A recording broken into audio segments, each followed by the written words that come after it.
Hi, I'm starting this channel for aspiring administrators and principals who want to level up their procedures. And I have over 50 years experience in education. Now I'm really not that old, but I thought about it and I even have experience working with principals as a student. And so I wanted to talk to you a little bit about different kinds of principles that I've worked with in my career. And I will not be necessarily doing them in chronological order, although I will be doing the student ones because I think that's important how students see us as we are in the building. And I went to a very small school, K to no, not even K, 1 to 12. That I am that old. And I had an elementary principal that was there till about third or fourth grade. I barely knew his name. He certainly didn't know mine. Nice guy as far as I could tell, but that was it.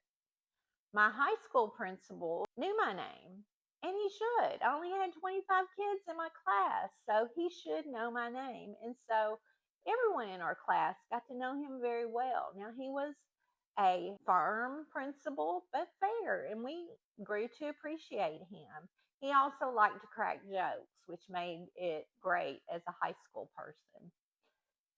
Then I went on, and during my student teaching and other substitute teaching, I met principals and I really liked them. Their styles were different. One of them even wrote me a letter of recommendation because I thought my style and his matched. But then when he had an opening, he didn't hire me. He hired his cousin. Came from a small town, so that happens sometimes. But I became a teacher assistant. Now, I had 12 kids that were mine that I really taught all day. It was a split class. I was called a teacher assistant and got paid there that way, but I did the job of the teacher. And that principal was great. He was always willing to help in whatever way he could. Therefore, because I could not get a teaching job in a small community, I moved to a very urban area. Now, the principal there, I would call her a politician, truly. She could talk about our school like it was the most wonderful place on earth. But I had sixth grade teachers next door to me watching The Young and the Restless with students in school every day. And she knew it. And she didn't do a thing about it. And then I had a student in my room that was very disrespectful, I would say semi violent. I would write him up. Nothing ever happened to him. So I just learned you're going to have to deal with this on your own. Felt no support at all. Then I changed districts and I had worked with many different principals in the new districts that I worked in. One I would say was a pleaser. It was, Sherry, I love your idea. Yes, we're going to do that. Then the next person would walk in and their idea was totally opposite of my idea about the same topic. She would say she loved their ideas. So then we would get in faculty meeting and she would tell us the other person's idea. So her way of dealing with things was whoever the last person was in her office is who got to her and got to do whatever they felt was right. It wasn't about what was best for the school, the entire building. It was who was the last person she talked to. And she would tell everyone that we were wonderful, even though I knew the kindergarten teacher next door to me never taught a lick. But she got a girl just the same as I did, even though I was taking homework every night, working every day. So I felt like I was not valued at all. I worked for a principal who was only 1 year with that person. They were retiring. Nice person, but really no support. just wanted to be done with the whole thing. Just didn't want to be bothered, basically. As long as you could stay out of that person's office and didn't have any problems, you were golden. Now, at this point, test scores really weren't important. We would give the test. We always gave the test. And I will say, in that urban district, I was encouraged to cheat on the test. And I told the principal I refused to do that. I had taught all year and I would take whatever my students earned. But that never happened anywhere else. The other areas I worked in were more suburban.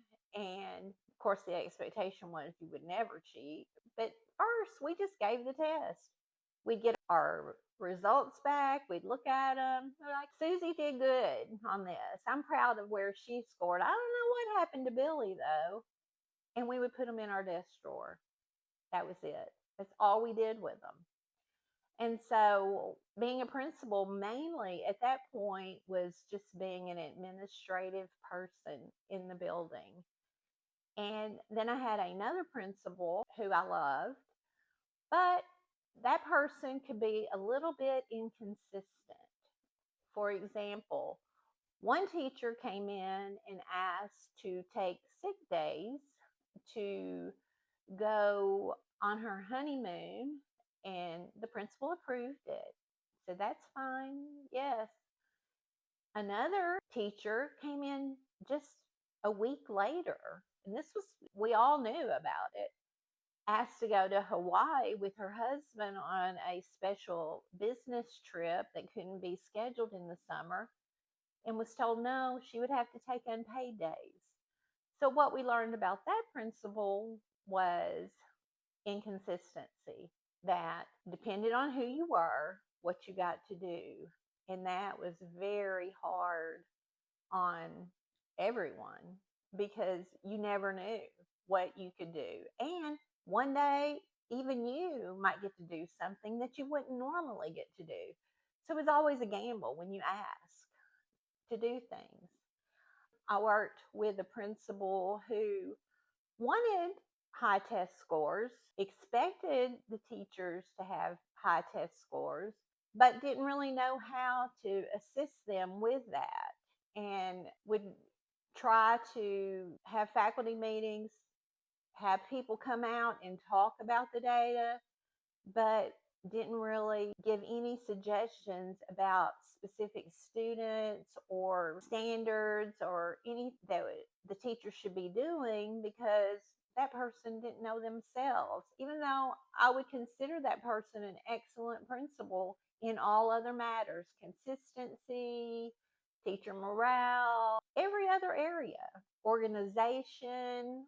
Probably one of the best people I've ever worked with, but student achievement, didn't really know what to do with that. Another principal that I've worked with was the fun principal. And that was great for a while. It raised student and teacher morale, but it's kind of like student achievement was more on the back burner. It was, we're going to do these special events. We're going to get the students fired up. And I'm not saying that's a bad thing. It's not bad at all. But data meetings weren't really held to look at where can we improve, what can we do different. Teachers in the building would tell me, I really don't know how to teach this. There was no one they could go to. And that was sad, because I felt like if that principal had the fun side as well as putting student achievement first, then all would have benefited from that.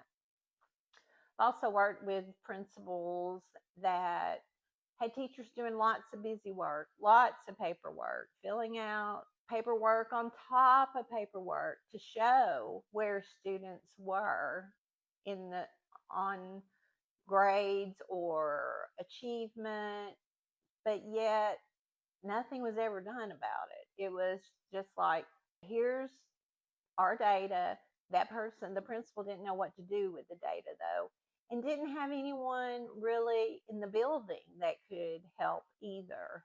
So it made it difficult. Another principal that I worked with was one that just wanted students to like them, wanted them to admire the principal. So they would be out in the hall talking to them, but then passing on all the major work to the assistant principals and not really digging into data or doing things in such a hurry that nothing got done well. And so that was not a good principle either. And then I guess what I tried to do as being a principal and was to put student achievement first in my building. My first day as a principal, I remember telling my teachers, this is my order of priorities: students first, teachers second, parents third.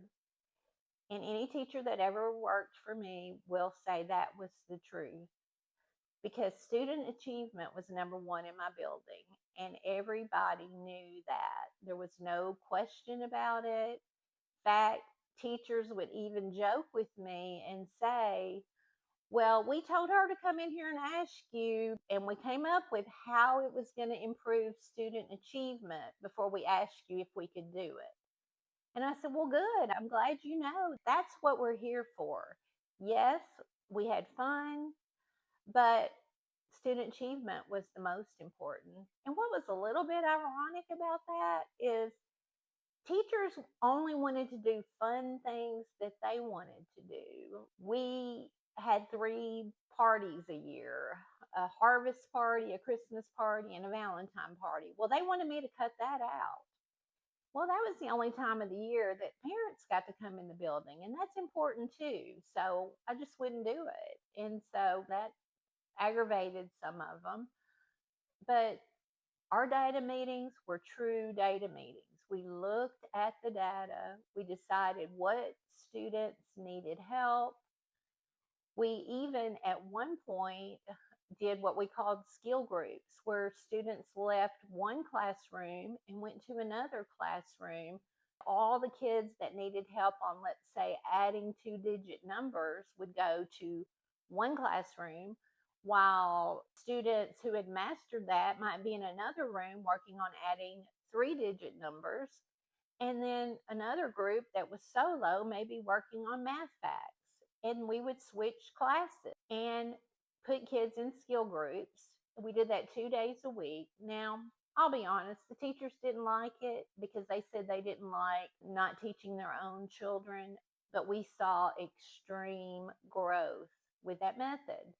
And that's how we won the National Blue Ribbon, is because we put student achievement first.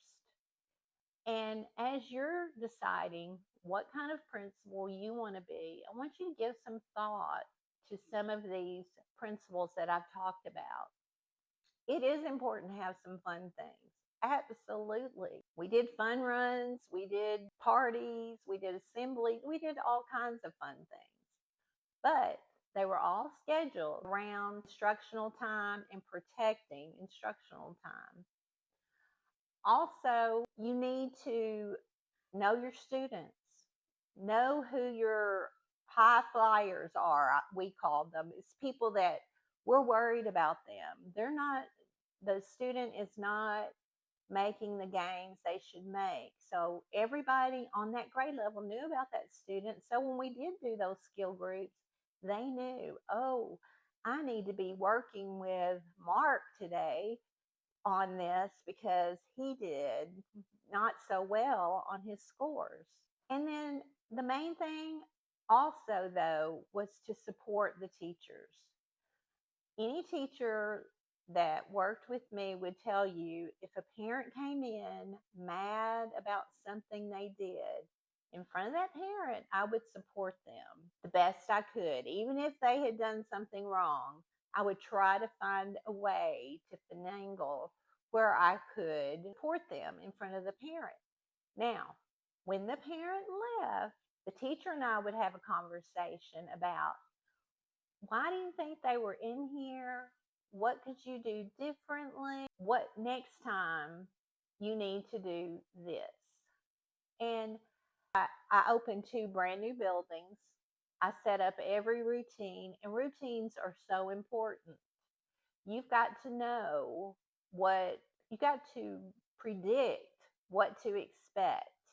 Because the bottom line, as the principal, you're responsible for everything that goes on in your building, whether you even know about it or not. You might not even know it's happening, but you're still responsible for it. And that's what I tried to drill into my teachers' heads.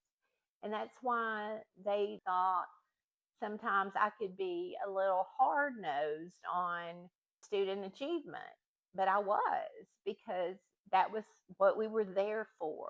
We weren't there as a social club. We weren't there as camp counselors. In fact, there were some teachers that would make a great camp counselor, but wasn't a good teacher. And I would work with them on a plan of assistance, try to get them up to standard of what we expected in our building. And if they couldn't perform, then they would have to be let go. And that is so hard to do, but it's so important. The most important thing is to hire the right people to begin with. If you can do that, then you won't have as many worries. But anyway, I just thought, this is kind of rambling, but I thought it's important to know the different kinds of principals and what kind do you want to be? What kind of principal do you think will move your school forward the most? What problems are you having right now that you feel like, oh, my school's not where I want it to be? Please put that in the comments and I will reach out to you and we'll see if I can give you any advice on it. Because I was a school administrator for about 20 years, district administrator for 2 or 3, I'm not really even sure, but we have handled lots of situations. So I encourage you to reach out if you have a situation that you need help with. Hope you have a great day and thanks for watching. Please like and subscribe.